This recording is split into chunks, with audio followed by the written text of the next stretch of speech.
President Norbert, and ladies and gentlemen. We're here today to commemorate the 80th anniversary of the horrible event, Kristallnacht.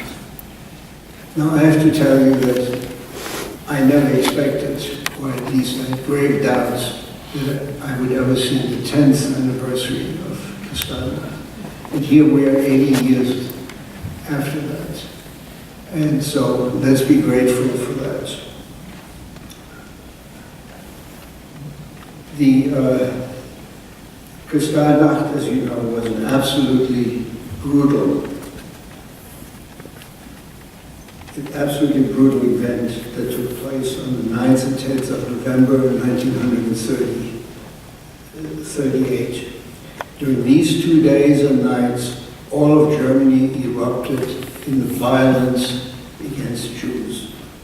Highly organized gangs of hoodlums, savage hoodlums, the Nazi stormtroopers attacked and destroyed some 300 synagogues, including mine, smashed the windows and looted some 7,500 Jewish-owned homes, and killed almost 100 Jews. And we had this terrible murder of 11 Jews last week. This was closer to 100. Jewish businesses were smashed, and Jews were beaten in the streets. Their residences were invaded, and some 30,000 men were arrested and put either in prisons or concentration camps. This nationwide violence was highly organized and took place not only in Germany, but also in Austria and in parts of Czechoslovakia and the Sudetenland, which the German army had conquered a few months earlier. I'll talk about that some more. This nationwide violence took place because Hitler wanted to show that in the große Deutschland, in the great Germany, in Great Reich, there was no room for Jews, and basically it said, get out or else. Now, the word Kristallnacht in English is usually translated as the night of broken glass. But there was much more than broken glass, and that's what I'm going to tell you about, especially for me. The Germans, by the way, don't like, Kristallnacht is a German word meaning the night of crystal, broken glass. The Germans don't like that because it doesn't really describe what happened. They call it the November pogrom. Now, pogrom is defined in the dictionary as organized massacre of helpless people, specifically such a massacre of Jews. So the word actually comes from the Russian, because pogroms were widespread in Tsarist Russia and the Tsarist days of Russia. Now, who do you think the Nazis held responsible for all this destruction? The Jews, of course. Who was arrested? The Jews, of course. The victims, not the perpetrators. Who was forced to pay for all the damage that had taken place? The Jews, of course. Jews were not allowed to collect any insurance on the damage that had been done to them by the hoodlums, and the Jewish community, which was already impoverished by a series of Nazi actions that I will describe in part later. The Jews had been deprived of their livelihood, and now they were fined an absolutely astronomical sum, 1 billion marks.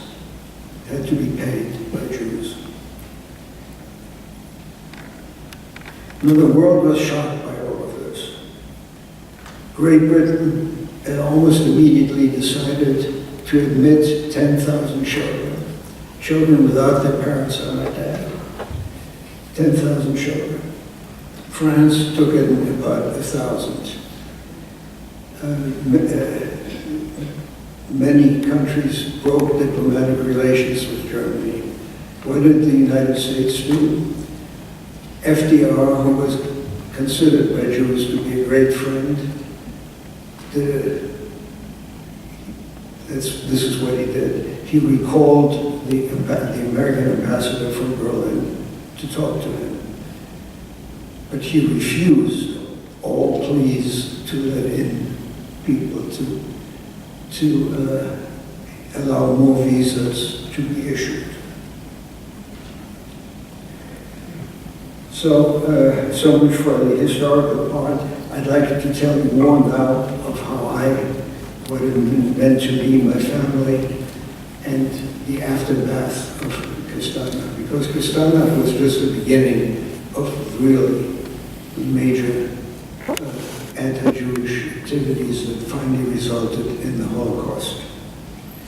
I grew up in Berlin at a time when Germany was an aggressive, viciously anti-Semitic society. Jews were mercilessly persecuted. They were dismissed from just about every position you could hold, a government position. They couldn't practice their professions, as you heard, as actors or filmmakers, as teachers, university professors, medical doctors, musicians, except they could do this for other Jews. In other words, a medical doctor could treat Jews, but could not treat what the Nazis called an Aryan. Jewish businesses were boycotted, bank accounts were frozen, Jew property confiscated, and you could not even marry a non-Jew. This was considered, by the German word, Rassenschande, which means an offense against the Aryan race. You couldn't even employ an Aryan.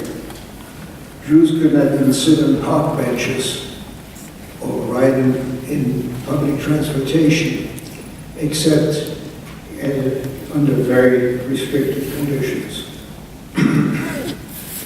In fact, Jews had no rights whatsoever. As it turned out later, not even to life. My father had served in the Austrian army for the German cause, because, as you will hear, Germany had already conquered Austria. So he really had fought for the German cause during World War I, had been wounded several times and received a whole bunch of medals. And we lived, he had a very small business. He was selling fabric to make clothing on the market. So we made do. We were poor. I mean, let's put it plainly. We were poor, but we had a family life. But beginning in 1938, which was the year in which Kristallnacht took place, it was the beginning of hell. The radio, we didn't have any television, of course, and I say this to the young people here. The radio was full of hatred against Jews, non-stop hatred, vitriol against Jews. Likewise, there were signs all over.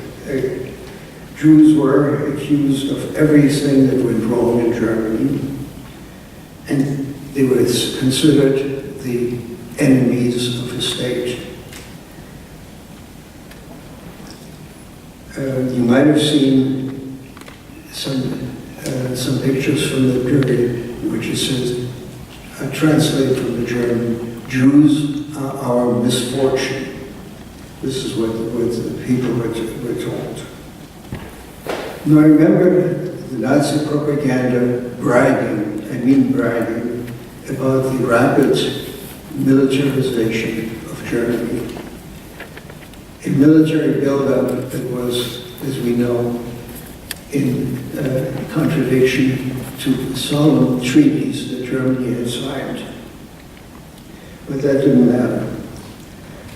And then, early in 1938, Hitler marched into Austria, and the Austrian people quickly joined in persecuting their Jews.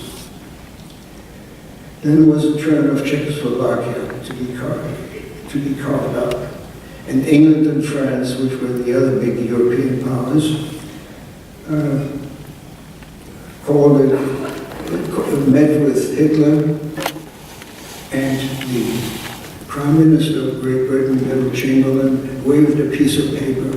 He said, "Peace in our time." Hitler had signed a piece of paper saying, this is his last territorial demand. He will never need any other territory.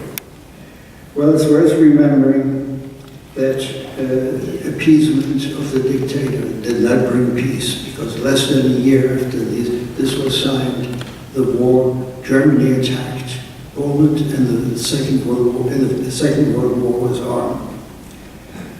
So this is a lesson for all of us, and I address especially to young people who will have to decide in the future. Appeasement does not bring peace when you deal with an evil person, with an evil, monstrous person. It only encourages them to greater evil. So a sense of complete helplessness in the face of impending disaster gripped my family, and indeed all Jews. It was obvious, even to a 9-year-old, which I was at the time, that we were in terrible danger and possibly headed for disaster. Then, during the fateful night of the 28th of October, 1938, it's about 10 days, roughly 2 weeks before Kristallnacht, the Nazi police came to our apartment in Berlin and took away, during the night they came, by the way, they came during the night and took away both my father and my brother. My brother was 17 years old. We were left, my mother and I were left alone, heartbroken, disoriented, and essentially penniless. We soon learned that some 17,000 Jews had been arrested that night. Jews that the Germans considered Polish were simply taken and dumped over the border into Poland. This was at a time when Poland was not occupied, the war had not started, Poland was an independent country, and they just pushed a train full of Jews, or trains full of Jews, into Poland. My father and my brother among them. The Germans considered, let me point out that my father had served for the German cause during the First World War. But that was absolutely, it didn't matter. He was a Jew, that's really what mattered to the Nazis. My uncle, who lived in another part of Berlin, was also arrested and deported the same day. About 2 weeks later, all of Germany erupted into the violent anti-Jewish riots that we are commemorating tonight, Kristallnacht. Like just about every other synagogue in Germany, my family synagogue was destroyed. It was set up, its windows were broken, its interior was totally vandalized, its sacred books were destroyed.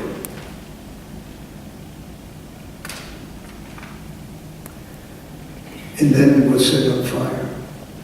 But guess what? The fire department came and put out the fire. Why? Because there were apartments, very close to the synagogue, and they were afraid the fire was going to spread. So they were there, not to stop the fire, but simply to prevent it from spreading.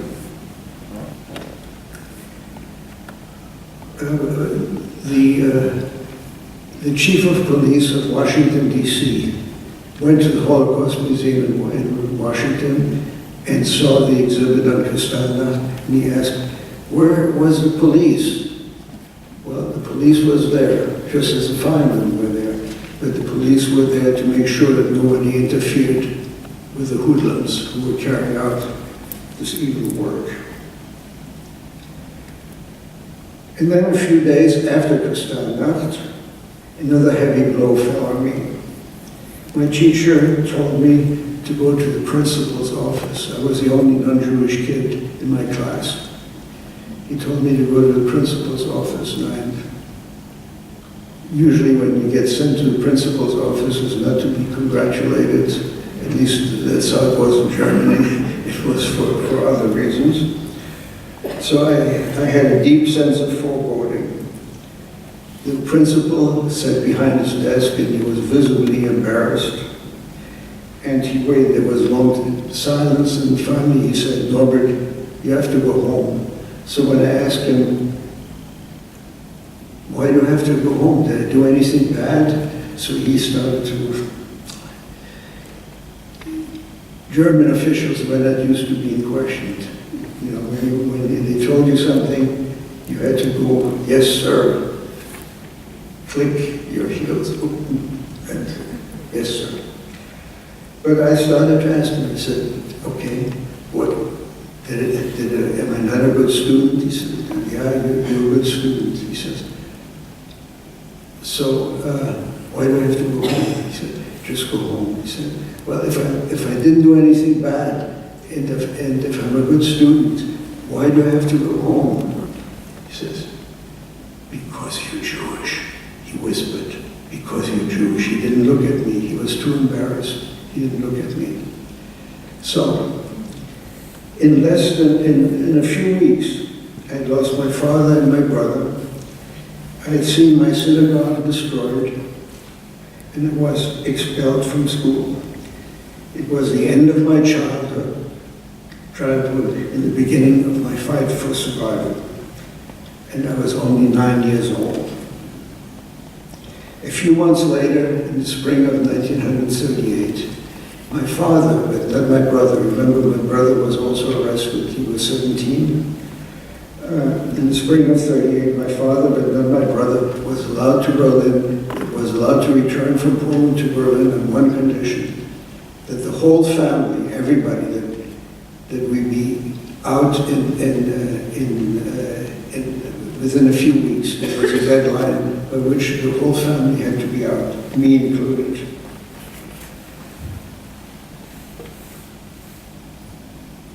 And let me point out that when you left Germany, you could not take any valuables with you. And the only money you were allowed to take with you was 10 marks, 10 German marks. It was all each person was allowed to take. And that, of course, didn't take you very far.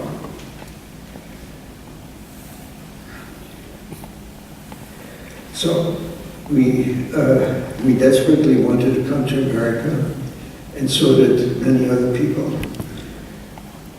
But there wasn't a waiting list of at least 2 years, and we didn't have 2 years, we just had several weeks. You needed a so-called affidavit, which means an American had to certify that we would not be a public charge, that we would not be on welfare or draw on public funds. And we had received such an affidavit from my uncle in Brooklyn. But my parents couldn't go anywhere. We had no money, we had no possibility of going anywhere, and the wait, as I said, for a visa to America was at least 2 years.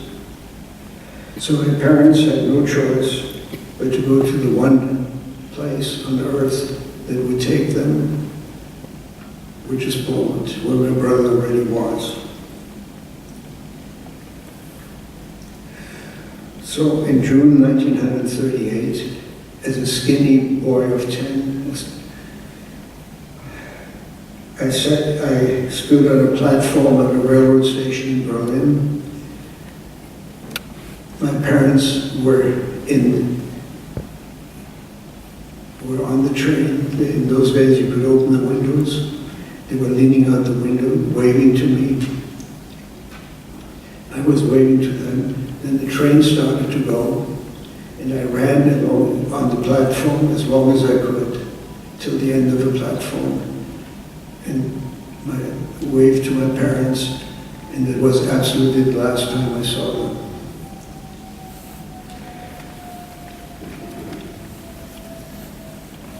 Less than 3 years later, my parents were murdered by the Nazis in Belzec, B-E-L-Z-E-C. Belzec is not as well known as Auschwitz, because they're even survivors of Auschwitz. But about 500,000 Jews were murdered there in just a few months. It was, in fact, the first experiment of the Nazis in mass murder. Not a murder, but a mass murder. My parents were among those who were murdered.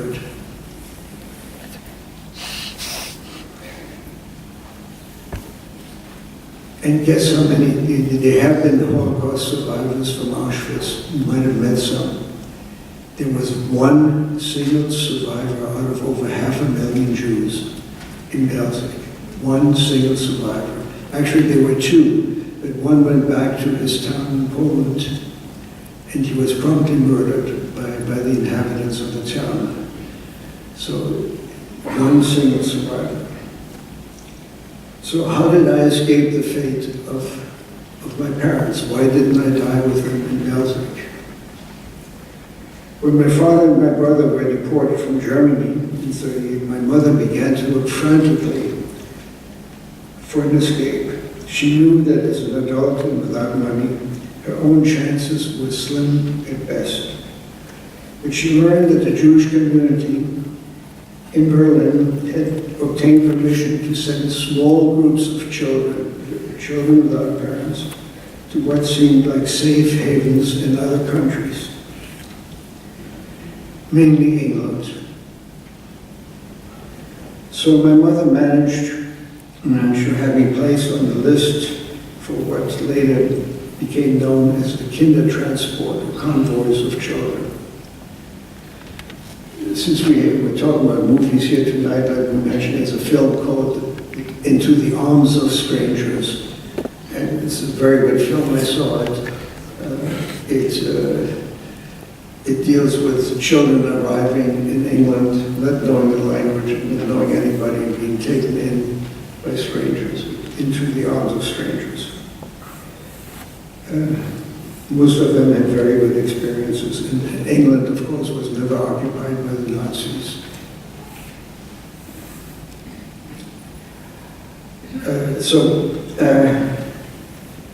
By the time my family had to leave Germany, were ordered expelled from Germany, my family was not yet ready.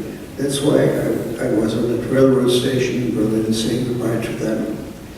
My Kindertransport, but let me just say, this courageous decision by my mother, when my father and my brother were in Poland, to endure a painful separation so that at least her youngest child would have a chance, turned out to be the key to my survival. It was a fateful decision that ultimately saved my life. My Kindertransport finally left Berlin a few weeks later. On the 3rd of July, we arrived on the 4th of July in Paris, and I traveled with about 40 other boys between the ages of 7 and 14, and I was 10. On our arrival in France, we came into the care of a remarkable, absolutely remarkable Jewish organization. It is called, in French, Œuvre de Secours aux Enfants, Children's Welfare Organization. And the initials in French are OSE, and so it's usually referred to as OSE, and this is what I will call it. So Jose took us over when we got to France. And they tried very hard to make a decent life for us when we were separated from our parents, whom we missed constantly. But at that time, we all thought it was only temporary. It was a temporary separation. As soon as I got to France, I immediately wrote to my parents in Poland. They answered me expressing their great joy that I was safe in France and in good hands, and they enjoined me to behave well and study hard. Behave well and study hard. Until we can all meet again in America. But circumstances changed drastically. When World War II began, a mere 2 months after my arrival in France. On September 1st, 1939, the Germans attacked Poland, where, as you heard, my brother and my parents were, and let us cease to arrive. And now I was really, really worried.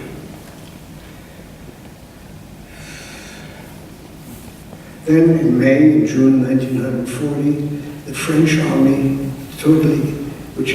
France had declared war on Germany, totally collapsed.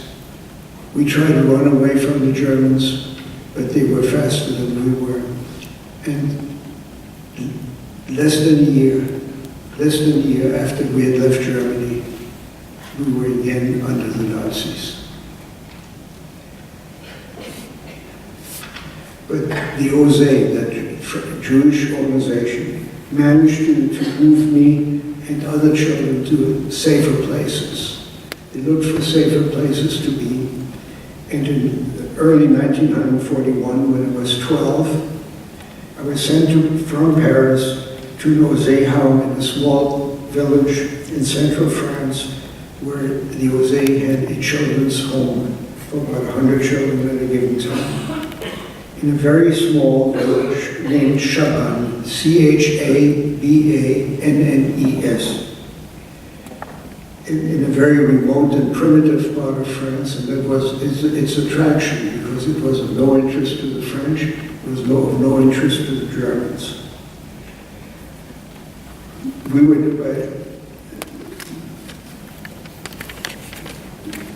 at first, when we got to Chabannes, life was relatively normal. In fact, I started school again. But, guess what? The French decided that they didn't want any Jews in their schools. So I was expelled again from school. And a few months later, the French police came, French police, not German, French police came in the middle of the night to our house and arrested and deported and handed over to the Germans all the children over the age of 16. I was 13 at the time. Among those who was taken at night was my best friend, Norbert, he was like a big brother to me. He was older than I, and he was a very kind person. He was taken. I later learned that he was killed on his way to Auschwitz. He was only 16 years old.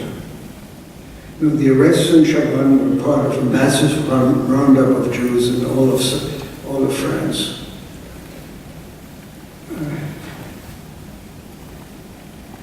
The director of the OSE home in Chabannes, most of the adults taking care of us were Jews themselves, but they were OSE employees.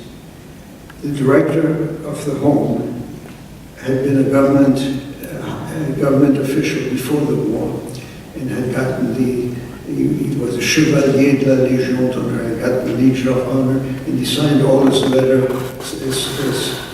with his title as Chevalier, which was very good because it gave him some power. He managed to get some of the children released, And generally, he was extremely careful to protect us. He organized, for example, a system in which we would be notified when the French police was about to arrive.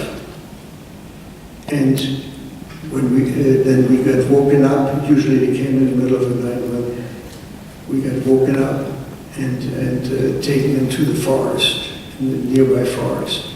So this system worked extremely well, and I think after those first arrests, no further arrests took place in Shabbat. But that too didn't last very long, because the Germans decided that that part of France was going to be occupied by the Germans also. It was a so-called unoccupied zone of France, also Vichy France, known as Vichy France, and had the French government running it. They decided to take over all of that.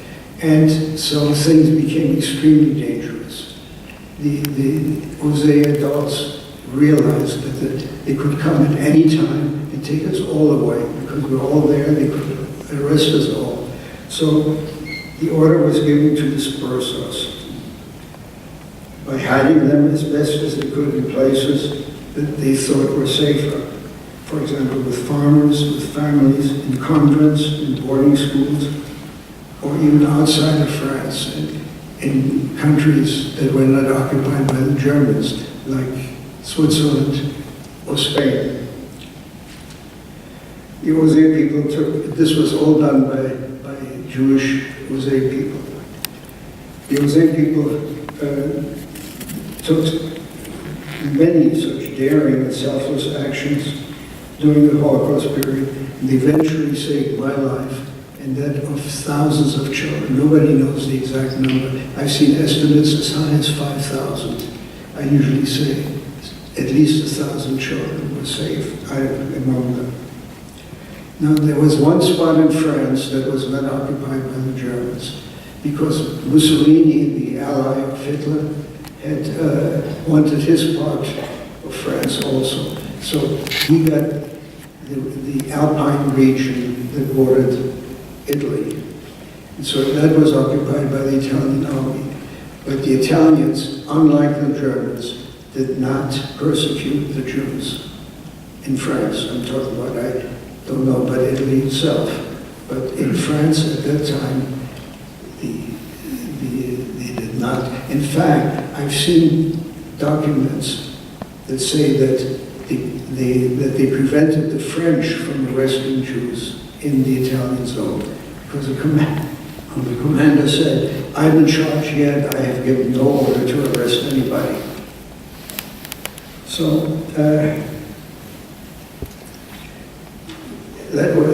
that's where the Osea sent me, to the Italian zone, because it was safer. I arrived in April, but by September, Italy surrendered to the Allies. We were no longer an ally of Germany and surrendered to the Allies. And now all of France and even Italy were occupied by the German army. And now we had the German army, the SS, the Gestapo, everybody, and the French police, all looking for Jews. It was extremely dangerous.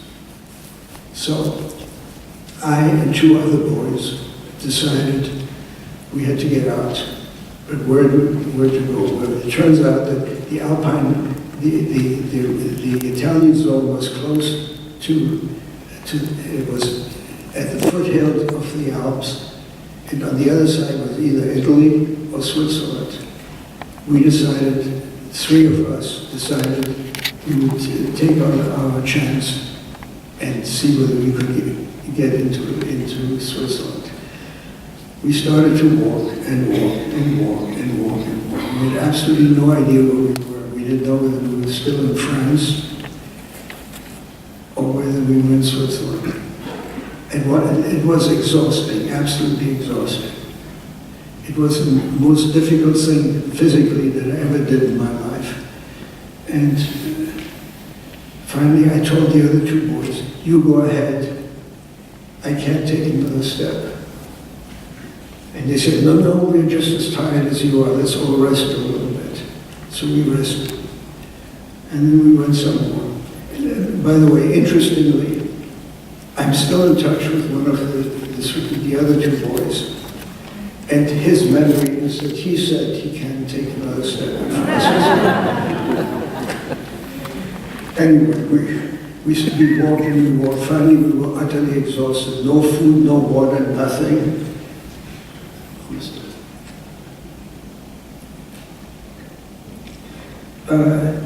We made it into Switzerland. And no, we saw a road going downhill. So we said, okay, we've been climbing, let's go downhill, let's hope it's Switzerland. So we go and we go and we go and we go, till we got stopped by Swiss border patrol. And they absolutely didn't know what to do with us, because they never saw anybody trying to cross from France into Switzerland at that point. They had absolutely, they were totally, so they put us in prison. And eventually they released me. And in fact, I ended up at another Jose home eventually, about a year later. I ended up at another Jose home where I started high school. So,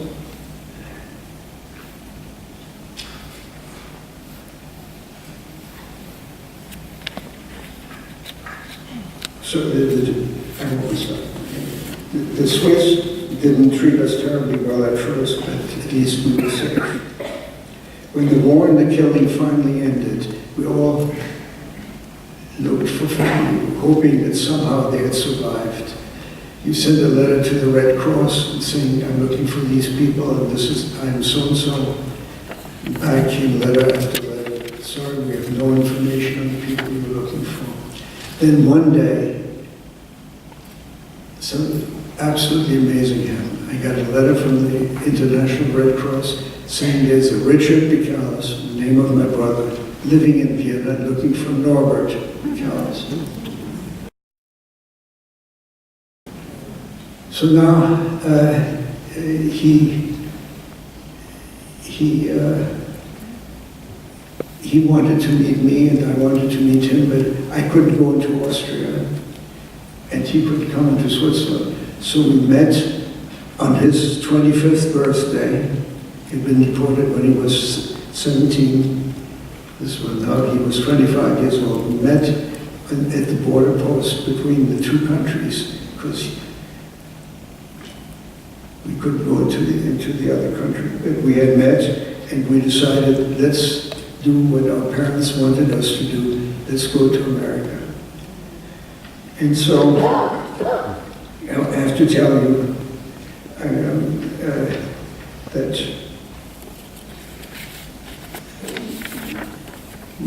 that this has been the best decision of my life.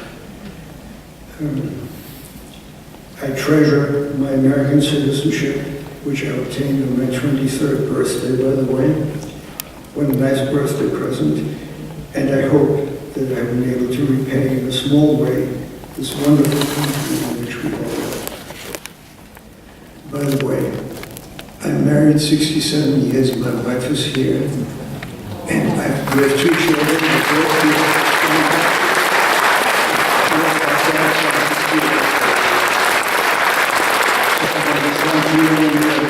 The College of St. Elizabeth for inviting me.